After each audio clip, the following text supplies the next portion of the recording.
వాగర్ధ వివసంపృక్తం వాగర్ధ ప్రతిపత్తయే జగత పితరం వందే పార్వతీ పరమేశ్వరం. అందరూ శివుడికి చెందిన వారే. అందుకే మీరు జాగ్రత్తగా గమనించండి, భూత ప్రేత పిశాచాకులు ఉంటాయి, వాటికి కూడా తండ్రి ఎవరు అంటే శంకరుడే.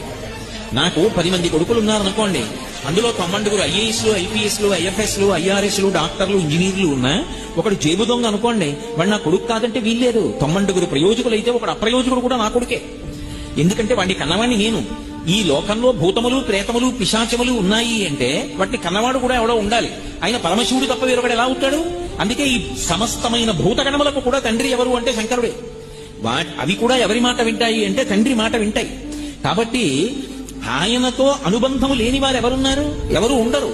అందుకే శంకరాచార్యుల వారు కాశీపట్టణానికి వెడితే అన్నపూర్ణమ్మ దగ్గరికి వెళ్లి మాతాచ పార్వతీదేవి పితాదేవో మహేశ్వర బాంధవా శివభక్తాశ్చ స్వదేశో భువనత్రయం అన్నారు. మా అమ్మ పార్వతీదేవి, మా నాన్నగారు పరమశివుడు. భక్తులందరూ శివ అని నేను అన్నప్పుడు విష్ణువు కాదు అని మీరు అర్థం చేసుకోకూడదు. శివుడికి విష్ణువుకి మధ్య భేదం ఎప్పుడూ చూడరాదు. అందుకే సంధ్యావందనం చేసినా సరే మొట్టమొదట అడిగేది ఏమిటి అడుగుతామంటే శివస్య హృదయం విష్ణు విష్ణోశ్చ హృదయం శివ. శివుని యొక్క హృదయం విష్ణువు, విష్ణువు యొక్క హృదయము శివుడు. నా బుద్ధి ఎన్నడూ శివకేశవుల మధ్య భేదములు పాటించకుండుగాక అని అడుగుతాం.